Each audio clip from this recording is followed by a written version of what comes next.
Hello, everybody. Hello. And welcome to Jojo Runs for Congress. Insert expletive. Why did we do it like that? I don't know. Should we redo that? No, I like it. Okay. I don't, but it was whatever. All right. Here we are with our very, very tired lady. I'm not tired. It's been a long day. Why? Work today. Yeah, you just coming from work now? Yeah, and I figured today would be a good day to do a really impromptu vlog. Yeah. About all of the non-policy related stuff that comes with running a campaign, because today was a day that really made me reconsider my life decisions. Wow. I'm going to be very, I'm just being dramatic because I have a flair for the dramatic, having a theater background. You? Me? No. I was never a theater. I did a lot of theater. And you're not dramatic at all. I'm not dramatic at all. But today was hard. Mm-hmm. Today, I actually thought to myself, am I doing the right thing? Mm-hmm. Is this the right path for me? Mm-hmm. All of the doubts came crashing down. Now, it probably was compounded by a lot of factors that have nothing to do with the campaign. And sometimes the stress that you're feeling at work, not stress because of like the work job, but just the stress of like what I do with taking care of people, like reminds you of your own life, and then you start to see things in other people's lives and you're like, oh my god, could that be my life? And it comes crashing down on you. Yeah. And that's just the reality. So yeah, today was a hard day. Yeah. And I'm gonna be proud to say that, because I don't want to hide behind this veil of mystique and say that everything is great and it's going well. I mean, everything's going well, but that there aren't times when I fall off my horse flat on my... But not every day is going to be an amazing day. It won't. Right? And yeah, there's going to be struggles. There's going to be hard days. There's going to be good days. And there's going to be bad days. Mm-hmm. But you need to...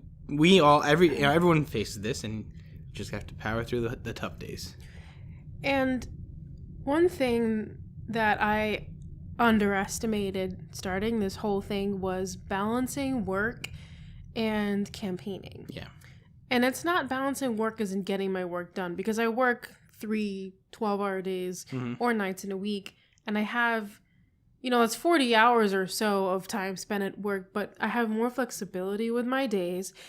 But it's just the fact that I'm so tired after work. And I mean, you know me, if I work 3 night shifts in a row, I'm done. Like out for the next 2 days. Useless. I'm useless. For the next 2 I wake up and I'm like, where am I? Which is understandable. Yeah, and it's mentally and physically a lot of work. It's exhausting. Mm-hmm. And I put everything that I have of what I can into work when I'm there. Mm-hmm. And, because I love what I do and it's really fulfilling. But realizing that, with the campaign, keeping up with the pace of not taking those 2 days to vegetate after I've worked 2 or 3 days in a row is something that I want to beat myself up over, because, I mean, I'm not a consistent poster on social media for 2 reasons. It's because I don't post anything while I'm at work, because if I'm at work, that's my employer's time, sort of being paid to do. I'm working, and I work 12-hour days, so it's like 6 o'clock in the morning I leave, and I come home at like 8:30 at night, and there's no time there to really like think of anything to post or to write. Yeah. But then I start to feel like I'm not present enough. Mm-hmm, mm-hmm. And I always wonder if it makes me look like I'm not working hard enough, because 3 days of the week I'm literally like on silent mode because I'm working. Right. And today I just wanted to, now I'm just rambling, but... Yeah, you are. But it's okay. It's a good time for you to ask me a question. Just keep rambling. I like it. You like when I ramble. It makes it easy. I could ramble to literally anything and anyone. I could ramble to a wall, ramble to myself. But yeah, today really took its toll on me. Mm-hmm. And I have... Okay, there were things that happened, really campaign related, that kind of made me step back for a second. Are you willing to talk about that? Yes, I will talk about it. So I've learned a lot about the conflict of interest that occurs when you are an official political candidate. Mm. Me, which is probably a combination of being either I'm blindly naive or I'm naive enough to think that I can go into this with a pure open mindset of like, I'm really just here to help people and get things done. Yeah. But the second that you're identified as a political candidate, it's like you become an untouchable person that nobody wants to deal with, and everyone thinks you want something from them, which in reality, political candidates usually do. Or that, you know, it's a tit for tat, or you scratch my back, I scratch yours, and I hate it. And I got a couple emails today that really made me feel so grossed out by that identity and realizing I don't want that to be a part of my identity at all, because it's so not me. And then it started making me wonder, like, does anyone else start out like me and then all of a sudden they turn into that person? Is that gonna happen to me? No. I don't think so. I won't let it happen to you. He won't let it happen to me. But like I hate the fact that people, I never liked being judged at face value, ever. I mean, that disliking being judged at face value started when I was a kid, and there was a moment when I overheard somebody saying at an audition that casting me would be weird because the other two girls that are sisters were white and I was Asian, and I was so confused because I could not understand why it mattered. And then I was like, oh, I look different, and I guess to some people how you look matters. And that, I don't even like talking about that now, but for people to judge me on a label that I didn't give myself, even though technically I did give myself because I did register to be a political candidate, but you know, I didn't sign up. I don't want to be the politician. It's like people are presuming because you are running, you are this type of person. Because you are running, you are going to want certain things, you're going to act in certain ways. Yeah. So can you try to put it succinctly? Like, are you willing to, obviously don't say who sent you these emails, but like, what did they essentially say?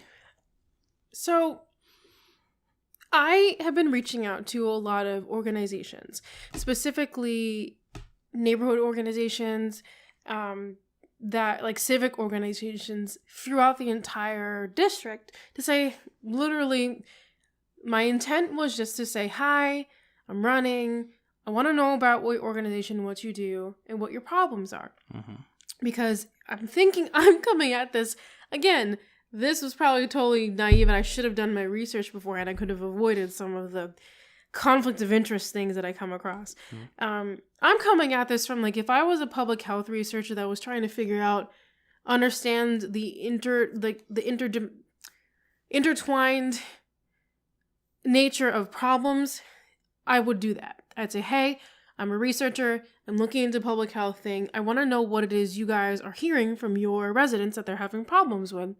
And what you do is you just collect all your data, you look at it together, and you say, we've had so many people talk about the fact that their taxes are going up, or they bought their house using XYZ grant fund, and like, you know, now everyone can't afford their mortgage. Like, looking for themes. So that's what I've been doing, is reaching out to these organizations and trying to, you know, reaching out to look for themes. And yes, like, ultimately you are making a connection, but I did tell myself I was never going to ask for an endorsement, and I was never going to ask for financial support. I just wanted to learn. So some places have emailed me back saying, I'm so sorry. Like, you know, it's just like we, by nature of the way that we're set up legally, we are unable to engage in conversations with any political candidates. Or my least favorite is, I'm sorry, but when you're running a primary race against a Democratic incumbent, like, you know, we don't really get involved, which I think is bullshit, but I can understand. But it was just weird because I got this email that was kind of like saying, well, like, you know, we would love to, but we're a 501c3 organization and we need to be nonpartisan, which I totally understand.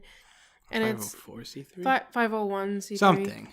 Nonprofit organization, which has to be nonpartisan, which is true. Like legally, for tax purposes, they're not allowed to be involved in political campaigning. They cannot endorse or oppose. And it's like, we consider having like a panel bill of candidates. And I was like, that was really fine. I mean, honestly, it was a fine answer, but it just, I don't know why it hurt me so much. Mm-hmm. And sure, you can say, oh, you're so sensitive, but it hurt because I was honest to God thinking that I was doing my due diligence by reaching out and asking. Mm-hmm. Because these people, these associations are active in their community and, they make it a point. They're trying to listen to their neighborhood's voices. And, part of what you do in like public health is you look for those people that mm-hmm. are in tune with what's going on. And then you investigate from there. And it's a part of like being strategic in your outreach too, because I cannot realistically knock on everybody's door as much as I would love to. Yeah.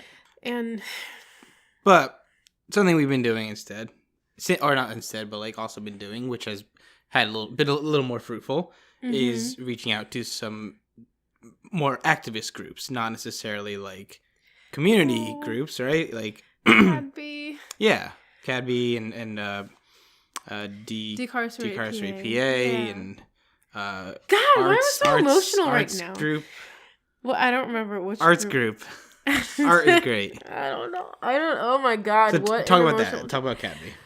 Like, I'm all over the place because, guys, when I go to work, like, I'm all over the place emotionally because I give everything to every single person, and I have 3 or 4 people during the day that I'm just dealing with wherever they're at and they're whatever. So, anyways, last Wednesday, mm-hmm. we went to a meeting for CADB, Decarcerate Pennsylvania. Your stomach is growling. I am digesting. That's why. I'm glad you have bowel sounds. Okay, what's CADB? I'm sorry. The coalition to... Don't yell into the mic. Don't yell into the mic because you're going to throw the sound off. Coalition to Abolish Death by Incarceration. And no, sorry, I'm sorry. I mean to yell at you. No, I didn't mean to yell at you. I'm sorry. I'm not sorry. Talk. Anyways, Coalition to Abolish Death by Incarceration. And, it was a meeting in West Philly. They meet every month. And I had come across it because, I've been looking and reaching out to a lot of activist groups within the Northeast to say, hey, like, I want to know what you're about and, like, what you're doing and what your barriers are to achieving your goals. Because I care about what you guys are experiencing, and I'm here to listen. And the meeting it opened my eyes to an entire realm of problems of which I thought I understood, but the very depths of how it is just cracks the facets of being a human. That does not make any sense, but I was thinking about jewelry, so that's why I said facets. But the way that people are literally dehumanized in our justice system mm-hmm. to the point of which, to me, it's unacceptable. Yeah. And I'm not against punishment. I'm not against paying your dues or being held accountable, but there are certain things that cross the line for me, and the way that we treat incarcerated people crosses the line for me, especially when I know that systemically, cough, the social determinants of health, that there are so many factors that make people more likely to get stuck in these horrible situations that we do not invest in. Mm-hmm. That's why it crosses the line for me. Mm-hmm. And it's the same. I realize it's the same thing as being in a hospital. Hospitals and prisons are stuck dealing with all of the problems that society has no solution for. Interesting. No, I see what you mean. Right? Now. Yeah. If you're being abused at home and you have nowhere to go, you can go to the emergency room and we have to try to help you. We can't give you a home. All we can do is say, this is a shelter that can take you. If you are in a situation where your home is so dangerous and, your parents are fighting and there's domestic abuse and you can't get out and you end up in an option where literally the only thing that you can do in that moment of fear when somebody is trying to hurt you is take out a gun and you accidentally shoot them and kill them in self-defense, but then the framework of it is just, it looks, you intentionally killed somebody, but thinking about the way that all the stresses of being in that system, that relationship, that environment you end up in prison. So you end up in the hospital with a broken soul or a body, or in prison because you broke somebody else's soul or body. Yeah. And it's like, who is going to get hurt? You physically or somebody else? Like, someone with all that pressure and trauma is going to get hurt. So tell us about your experience with Cat B, though. Well, what do you mean by experience? What was it? You got to reel me in here. How was it? Like, what? Are you okay? Yeah. Okay. I feel that they're tired. But go ahead. What did it do for you as far as your mindset with the campaign? It made me realize that the same issues that people are advocating for, social justice for incarceration, they are the same issues that I'm fighting for in healthcare. Right. Mm-hmm. And that the two are parallel. Mm-hmm. And they're on different sides of a spectrum, but the message is still the same. Mm-hmm. And that my goal is to convince people that we need to spend money keeping people healthy, mentally, emotionally, physically, and financially.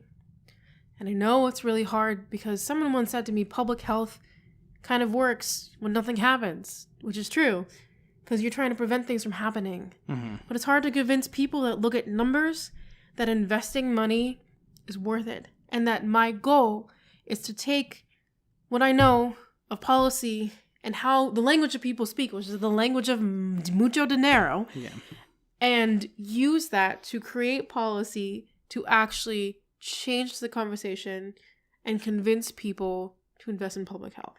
An example is how much Pennsylvania spends per inmate, $42,000 per year in a state prison.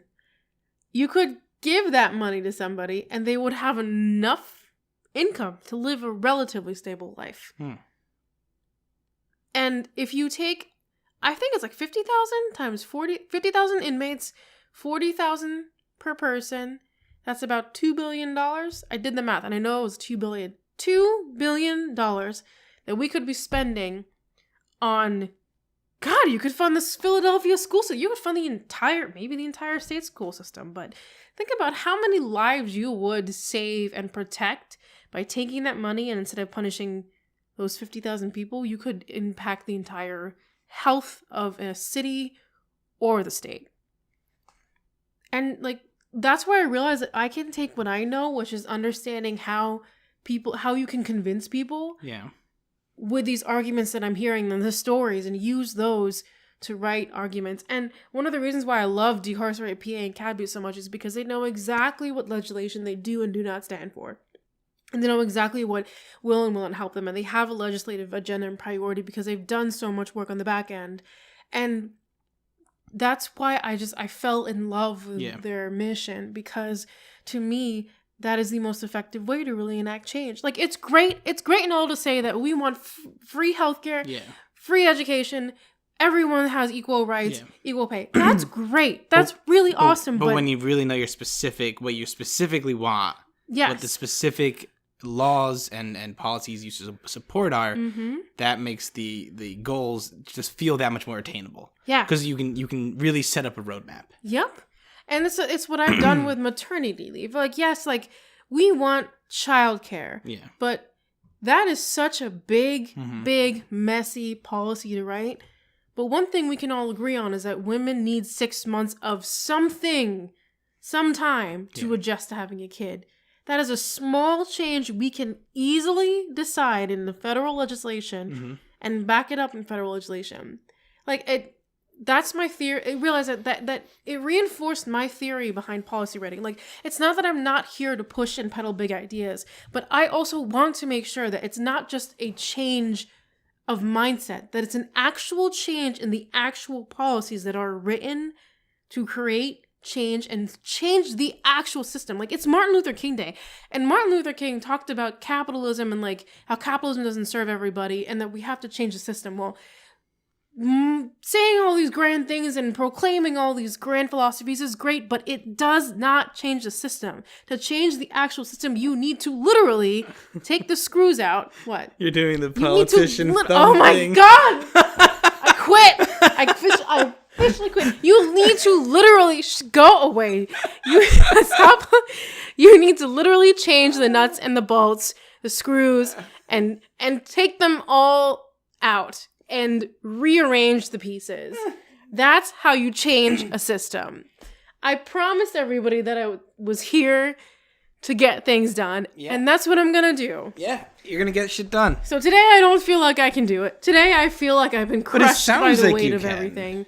The way you're talking right now, it sounds like you know you still can. I'm telling you, I know that if I had this job, I would absolutely kill it. Yes. I know it for a fact. Yes. And I want anyone to challenge me in my capabilities of negotiating and getting things done. And it's just because literally I figure out what is the common goal that we have and say, can you agree with this? Okay, if we can work with this, then we can find a solution that works. Yeah. And like, of course, I want free healthcare and free education and everything, but like, I don't want to just say those things. I want to actually change the world that we live in so that it can happen. Yeah. And it's not going to be like this big, like, topsy-turvy of the left is in power, the right is in power. And then there's this wheel like Game of Thrones where it just keeps spinning. And all of a sudden, it's just like whoever has the most rage wins. I want to actually change the way we operate and think about things. And I know that when you're talking about, like, culture change is at a corporate organizational level, you have to change the small things too. Yeah. Are you okay? I'm fine. It's just hard because I think a part of me is waiting campaign that I finally have some external validation that I'm doing the right thing. You'll get there. I know. It's just so hard because I know I can do this, and I know. But we're running this campaign very differently. My way. Yes, we're running it my way. We're not like trying to get $1 billion dollars. No. We're not trying to get like 1 billion people to endorse us right away. No, I'm not asking for any endorsements. Really, it's I'm trying to get real people. But I really feel like we are on our way.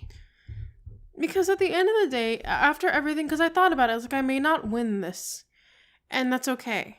I want to. Yeah. And I will find a way to do it. But the whole concept of everything is today I realized money would make things so much easier.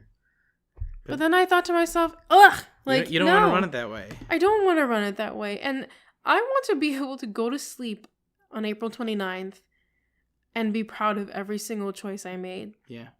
I might be embarrassed and say things and hopefully not get in illegal trouble or lead somebody down an illegal path by accidentally creating a conflict of interest, because I swear I'm not trying to make anybody get in trouble with the IRS. I swear. No one's going to get in trouble with the IRS. It's fine. There's apparently, like, look. They're fine. We do not have money to hire a lawyer. I don't want to spend money. We're fine. We don't need lawyers. No, but it's ridiculous how much, maybe it's not ridiculous, but it is insane how much regulation is around this. Mm-hmm. When honest to God, I'm just trying to do the right thing. Okay, well. Anyways, time to wrap it up. Yes. I need to go to bed and go back to work tomorrow, and you need to edit this and get it up. Oh, God. What? It's fine. Is it really gonna? Oh, anyways. Is it really gonna what? No. All right, well, thank you everybody for tuning in to Jojo Runs for Congress.